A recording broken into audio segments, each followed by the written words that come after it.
पीछे हम लोग पदार्थ के बारे में पढ़ रहे थे और पदार्थ की अवस्थाओं के बारे में हम लोगों ने तरह तरह की अवस्थाएं पढ़ा जो है।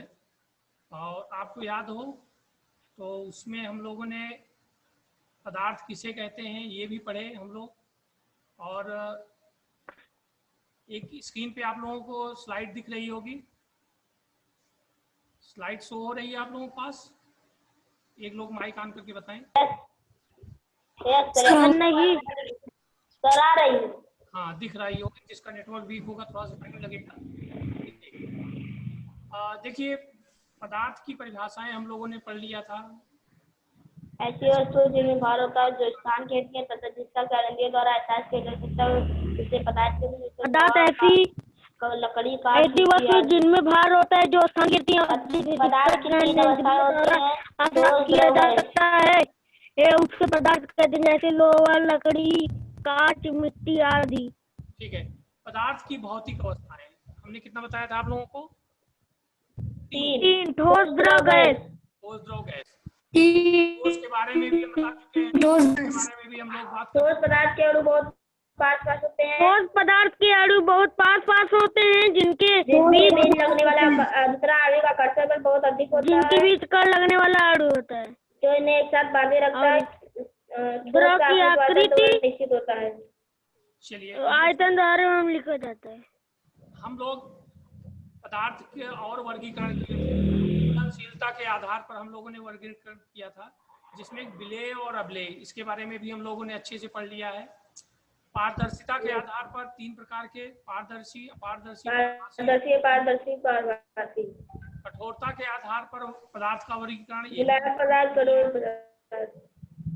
चुंबक के सापेक्ष व्यवहार के आधार पर पदार्थ का वर्गीकरण, ये भी हम लोगों ने पढ़ लिया है। चुंबकीय पदार्थ या चुंबकीय पदार्थ या चुंबकीय सर यहाँ से पढ़ना है। पदार्थ के निर्माण की मौलिक इकाई, पदार्थ के निर्माण की मौलिक इकाई।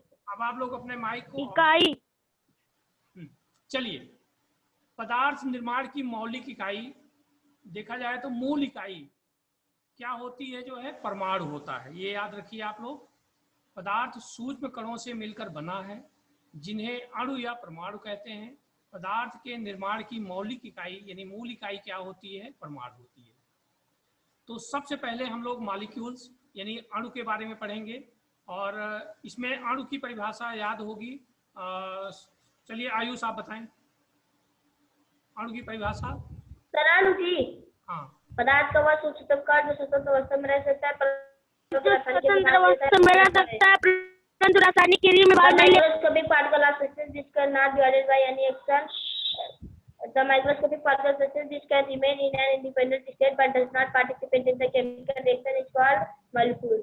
Very good. देखिए हम लोगों ने इसको पढ़ लिया है आराम से। पदार्थ का वह सूक्ष्मतम कण जो स्वतंत्र अवस्था में रह सकता है परंतु रासायनिक अपक्रिया में भाग नहीं लेता है अणु कहलाता है। किसी तत्व के सभी अणु एक समान होते हैं। अब आप देखिए जैसे हाइड्रोजन H2, हाइड्रोजन का एक अणु किससे प्रदर्शित करते हैं? H2 से। H क्या होता है? H क्या होता है? हाइड्रोजन। हाँ, हाइड्रोजन तो H जो है सिंबल होता है वो हाइड्रोजन तत्व को प्रदर्शित करता है यानी हाइड्रोजन के एक परमाणु को प्रदर्शित करता है। और H2 हाइड्रोजन का एक अणु। कभी कभी पूछा जाता है H तथा H2 में अंतर बताइए। तो H क्या है? हाइड्रोजन का एक परमाणु प्रदर्शित कर रहा है और H2 हाइड्रोजन का एक अणु प्रदर्शित कर रहा है। इसको देखिए अंग्रेजी में भी हम लोग जानते हैं अच्छी तरह। The microscopic particles of substance which can particle of substance. एक मिनट बेटा। in an independent state but does not participate in the chemical reaction is called molecules. Means ये स्वतंत्र अवस्था में सर बताएं रह सकता है। हाँ सर बताएं। दीपांशु बोलेंगे। Deepanshu, Ayush. The microscopic particle of substance which can remain in independent state but does not participate in a chemical reaction is called molecule. Very good. बताएं। हाँ सौरभ बता दीजिए आप भी। The microscopic particle of substance which can remain in an independent state but does not participate participate in the chemical reaction is called molecule. Very good. अब देखिए इसके बाद एटम की ओर बढ़ते हैं हम लोग। Sir, तो इसका atom- जस्ट उल्टा कर देंगे हम लोग। इसकी भी परिभाषा आप बता सकते हैं आराम से। पदार्थ का वह पदार्थ का वह- सूक्ष्म कण जो सर स्वतंत्र बताएं। अवस्था में नहीं रह पदार्थ सकता का वह है, परंतु सूक्ष्म रासायनिक कण परमाणु जो स्वतंत्र अवस्था में रह सकता है। The microscopic particle of the sun which cannot remain in independent state but participate in microscopic chemical particle of reaction is substance which called cannot remain atom. in an independent state but particle in the chemical reaction is called atom. एक लोग बोलेंगे, दीपांशु आप बताएं atom की परिभाषा। दीपांशु। देखिए पदार्थ का वह सूक्ष्म कण जो स्वतंत्र अवस्था में नहीं रह सकता है। ध्यान रखिए हम लोग अभी अणु में हमने क्या बताया, स्वतंत्र अवस्था में रह सकता है। यहाँ क्या है, परमाणु स्वतंत्र अवस्था में नहीं रह सकता है परंतु रासायनिक अभिक्रिया में भाग लेता है।